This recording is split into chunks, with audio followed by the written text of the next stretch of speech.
Hi guys, in front of me is MEIZU mBlu 21 and let me show you how to perform a soft reset.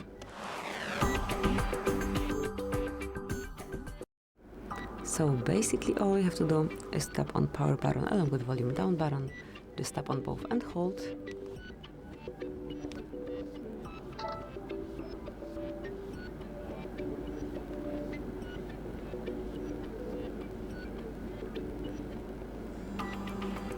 And once you feel a smooth vibration and see MEIZU logo, just remove fingers from both buttons and wait till your phone is rebooted.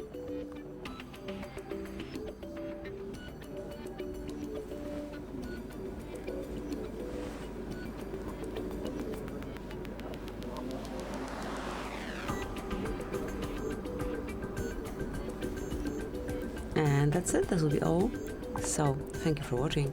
Please subscribe our channel and leave a thumbs up.